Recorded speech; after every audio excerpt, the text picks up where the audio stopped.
All right. Alrighty then, there we are. Successful Indie Author 5-Minute Focus, episode 932.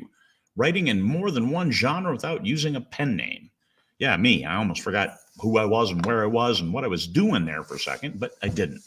And writing with more than one, writing with just your name and not a pen name in multiple genres. First and foremost, and I listed it as number 5 in the bullet points, is make sure your genres are not diametrically opposed, like YA cozy and say steamy romance. Say steamy romance and a lot of other genres. Steamy romance and clean romance.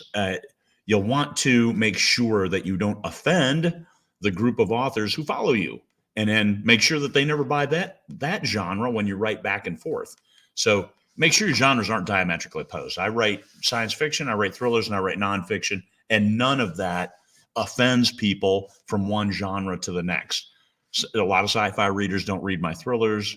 Most of them don't read my nonfiction, which is author self-help stuff. So it's okay. I don't have the crossover. Parse your email list and make sure you manage your reader expectations. That's besides the diametrically opposed genres, that's the biggest thing you can do. Just manage those reader expectations. Hey, this isn't science fiction. This is a thriller. This is action adventure. Here's what this book is. Educate your readers just so they aren't saying, hey, a Craig Martelle book, buy it, which is cool, but not if it's not what they're expecting. So make sure you manage those reader expectations. That's the way you manage a multiple genres without using a pen name. The pen name, now that parses it for you. However, it's starting fresh. Unless you tell people, hey, this is Craig Martelle writing as C.H. Gideon. And I've done that, and I lost a lot of sales because people didn't know that C.H. Gideon was me when it was still science fiction. I tried to parse out my military, and that did not work. I tried to parse out my military sci-fi as separate and keep that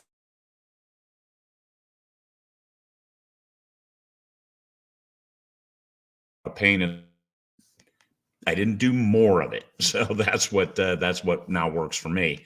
Just my name only. I don't add a middle initial. I don't do any of that, which is another way to do it if you have genres that are kind of close, but still you don't want them to cross over. Just throw your middle initial on that. So Craig H. Martelle for this, still me. I don't have to create any kind of different accounts, but it's not going to show up if people search for Craig Martelle. That's the thing. That's the thing I want people to find. They don't need to say Craig Martelle thrillers, Craig Martelle sci-fi, Craig Martelle nonfiction.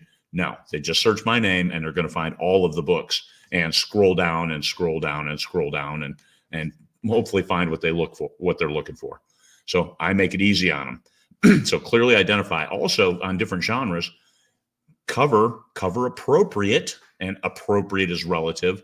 It's what the genre appropriate. So if you have urban fantasy, you might want some purple in there. If you have post-apoc, you might want some red orange in there as far as a color palette.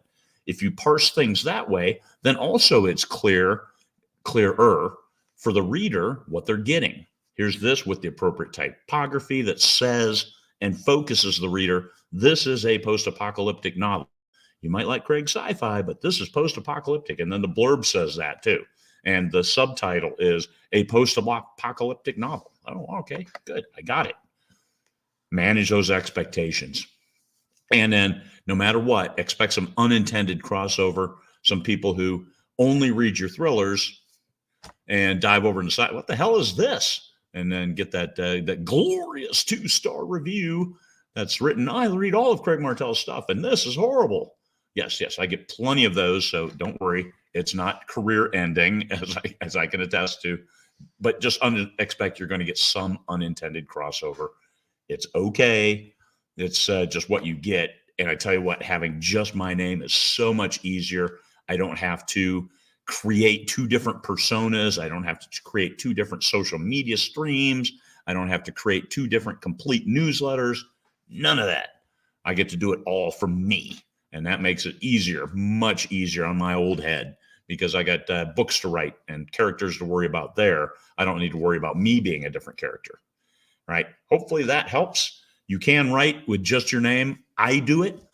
Maybe it makes it easier with pen names if you have different, like significantly different genres in order to keep your readership straight.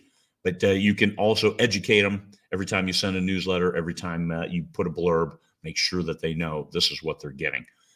Managing reader expectations is the most important thing you can do when writing, whether using a pen name or not. Peace, fellow humans.